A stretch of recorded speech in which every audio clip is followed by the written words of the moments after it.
जय श्री राम दोस्तों, आइए जानते हैं कि गाय के किस अंग में कौन से देवता होते हैं। गाय का पूरा शरीर देवभूमि है, जहाँ 33 कोटि देवी देवता निवास करते हैं। क्या यह सत्य है? आइए जानते हैं। कहते हैं कि जो मनुष्य प्रातः स्नान करके गौ स्पर्श करता है वह पापों से मुक्त हो जाता है। संसार के सबसे प्राचीन ग्रंथ वेद हैं और वेदों में भी गाय की महत्ता और उसके अंग प्रत्यंग में दिव्य शक्तियां होने का वर्णन मिलता है। गाय में 33 कोटि देवी देवता निवास करते हैं। कोटि शब्द को ही बोलचाल की भाषा में करोड़ में बदल दिया गया। इसलिए मान्यता प्रचलित हो गई कि कुल 33 करोड़ देवी देवता हैं। 33 कोटि देवी देवताओं में 8 वसु, 11 रुद्र, 12 आदित्य, इंद्र और प्रजापति शामिल हैं। कुछ शास्त्रों में इंद्र और प्रजापति के स्थान पर 2 अश्विनी कुमारों को 33 कोटि देवताओं में शामिल किया गया है। गाय के गोबर में लक्ष्मी, गौमूत्र में भवानी, चरणों के अग्रभाग में आकाशचारी देवता, रंभाने की आवाज में प्रजापति और थनों में समुद्र प्रतिष्ठित है। मान्यता है कि गौ के पैरों में लगी हुई मिट्टी का तिलक करने से तीर्थ स्थान का पुण्य मिलता है। यानी सनातन धर्म में गौ का दूध देने वाला एक निराप पशु न मानकर सदा से ही उसे देवताओं की प्रतिनिधि माना गया है। गाय के अंगों में देवी देवताओं का निवास पद्म पुराण के अनुसार गाय के मुख में 4 वेदों का निवास है। उसके सींगों में भगवान शंकर और विष्णु सदा विराजमान रहते हैं।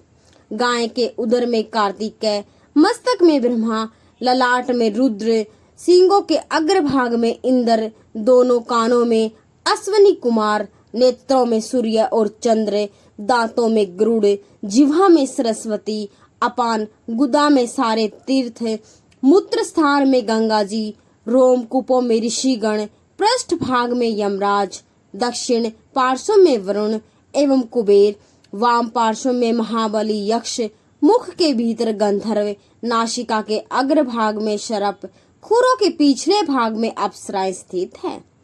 भविष्य पुराण, स्कंद पुराण, ब्रह्मांड पुराण, महाभारत में भी गौ के अंग प्रत्यंग में देवी देवताओं की स्थिति का विस्तृत वर्णन प्राप्त होता है।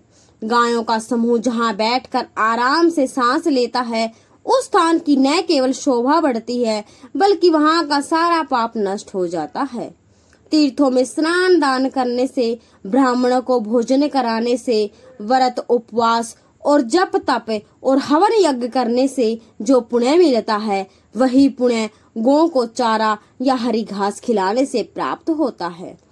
गौ सेवा से दुख दुर्भाग्य दूर होता है और घर में सुख समृद्धि आती है। जो मनुष्य गौ की श्रद्धा पूर्वक पूजा सेवा करते हैं, देवता उस पर सदैव प्रसन्न रहते हैं।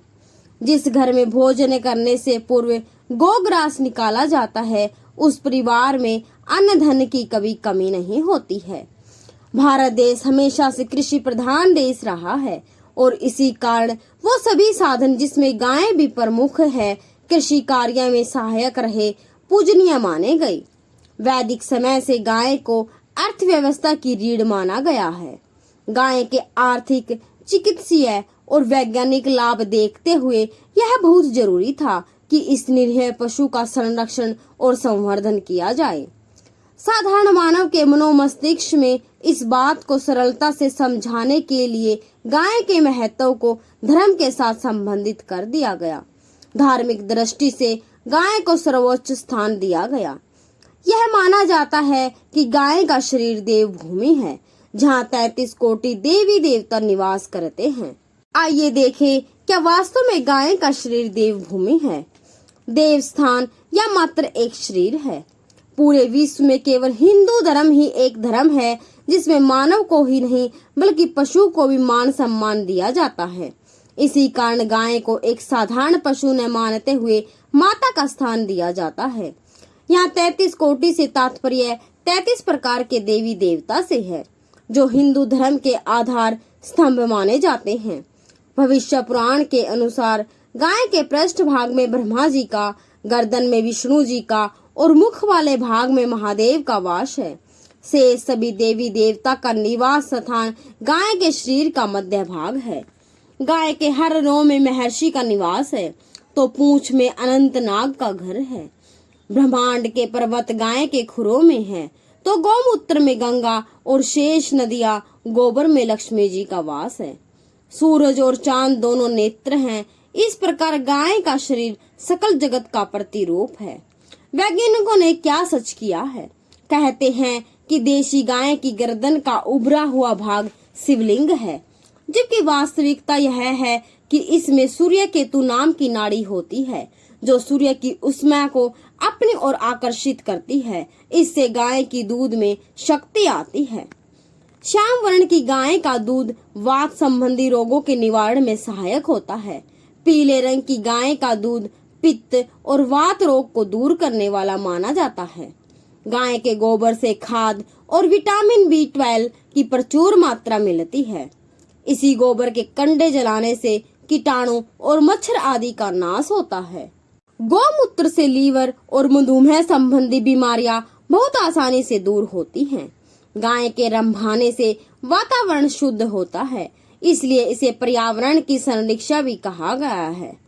वैज्ञानिक इस बात पर भी सहमत है कि गाय ही एक ऐसा प्राणी है जो न केवल ऑक्सीजन ग्रहण करती है बल्कि छोड़ती भी है। गाय के दूध, दही, घी, मूत्र और गोबर से तैयार पंचगव्य अनेक रोगों के इलाज में लाभदायक होता है। इसके उपयोग से शरीर की रोग निरोधक क्षमता में विकास किया जा सकता है।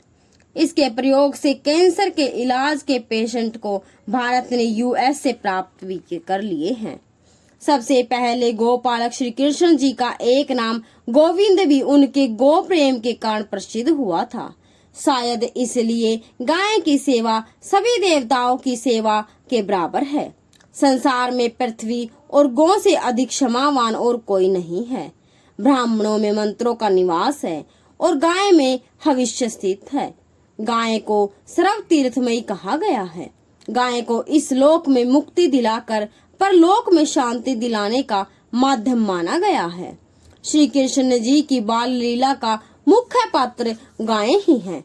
श्री कृष्ण का गाय चराने जाना, उनकी मधुर वंशी ध्वनि पर गायों का उनकी ओर भागते चले आना, श्री कृष्ण का छोटी उम्र में हठ करके गाय का दूध दुहना सीखना एवं प्रसन्न होना, गाय का माखन चुराना आदि श्री कृष्ण बहुत प्यार से करते थे।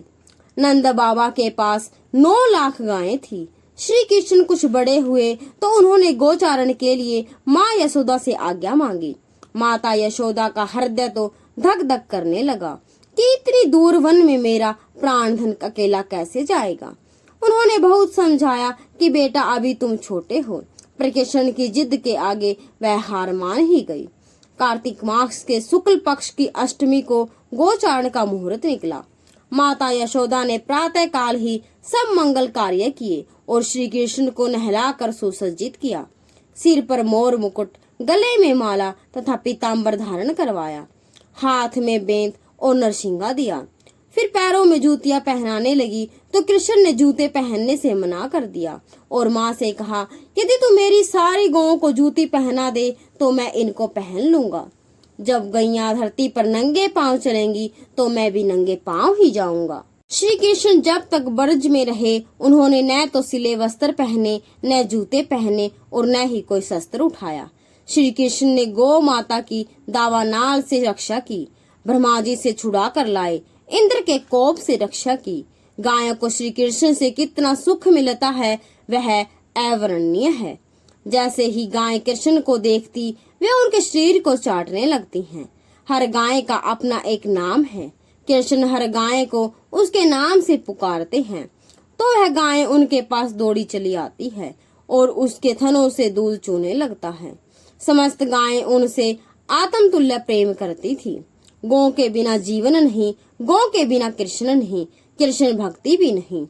जो व्यक्ति अपने को कृष्ण भक्त मानता है और शारीरिक व मानसिक रूप से वृंदावन में वास करता है, उन्हें तो विशेष रूप से कृष्ण की प्रसन्नता के लिए गोपालन, गो रक्षा व गो संवर्धन पर ध्यान देना चाहिए। तो दोस्तों, यह जानकारी आपको कैसी लगी कमेंट बॉक्स में जरूर बताएं और अगर वीडियो पसंद आया तो वीडियो को लाइक और चैनल को सब्सक्राइब जरूर करें। जय श्री कृष्णा, जय श्री राम।